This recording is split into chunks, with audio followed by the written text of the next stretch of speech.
Okay, students, I also wanted to give you a few word meanings from both the chapters that can also be asked as synonyms. Okay, so just make a note of it.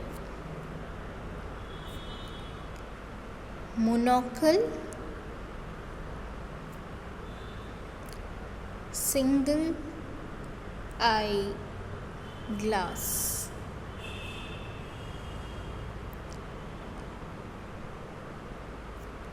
morbid,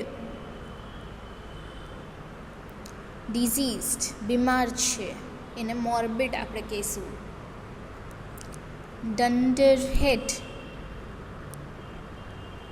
stupid. જો તમને stupid માટે એક નવો word મળી ગયો છે, ડન્ડરહેડ.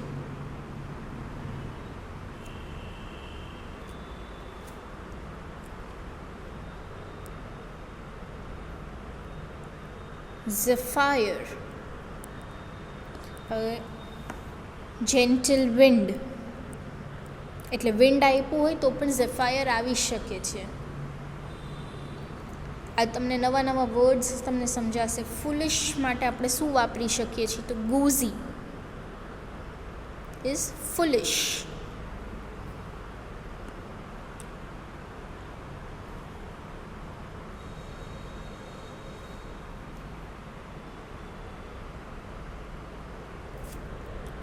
Traverse, travel નથી, traverse છે, ધ્યાન રાખજો.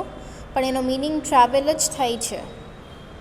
ટ્રાવેલ ઓવર, ખાલી ટ્રાવેલ લખશો તો પણ ચાલશે.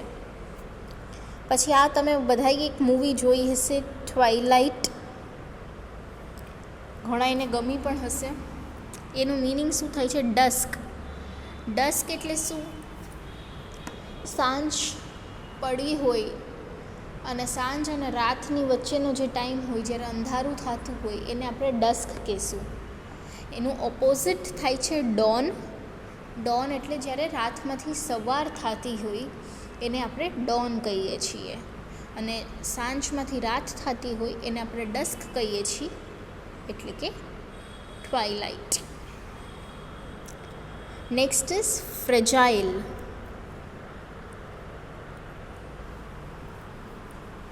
જેને તમે બ્રેકેબલ પણ કહી શકો છો, ઇઝીલી બ્રેક થઈ જાય એના માટે તમને એક નવો વર્ડ મળ્યો છે, ફ્રેજાઇલ.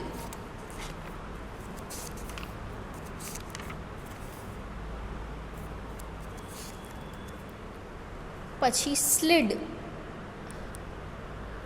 એટલે મૂવ્ડ. આ તમને કદાચ ખ્યાલ હશે. સ્પ્રેંગ એટલે જમ્પ્ડ.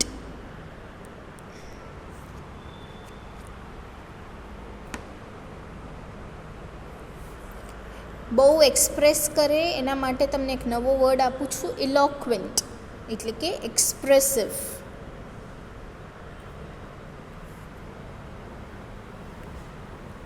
જે વધારે સારી રીતના એક્સપ્રેસ કરી શકે છે. જોલ્ટેડ એટલે જર્ક્ડ, જર્ક આવે એને આપણે જોલ્ટ કહીએ છીએ. આ તમે ઇંગ્લિશ સિરીઝ યા ઇંગ્લિશ મૂવીઝ જોતા હશો તો એમાં આ વર્ડ ખૂબ યુઝ થાય છે, જોલ્ટેડ. વોક માટેનો એક અલગ વર્ડ પેસ્ટ એટલે વોકડ. બ્રૂડિંગ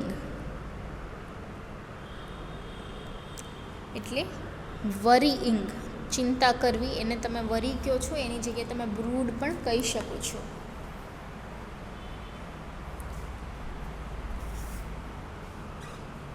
શડર્ડ એટલે શુક.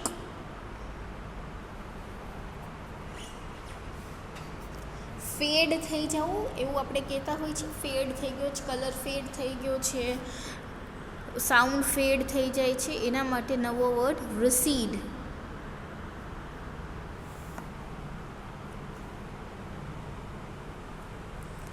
રિંગિંગ માટેનું ક્લેંગિંગ.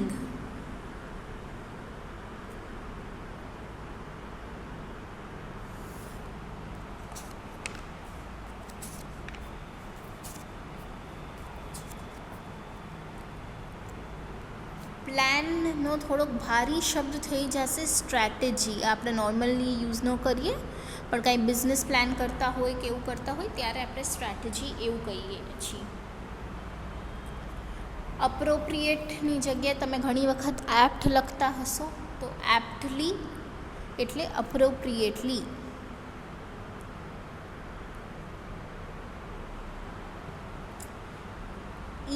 ઇવિલ માટે આપણે સિનિસ્ટર પણ કહી શકીએ છીએ.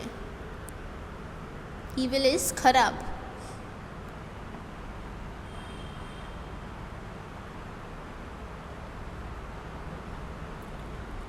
બીજા વર્ડ્સ હું તમને પછી આપીશ.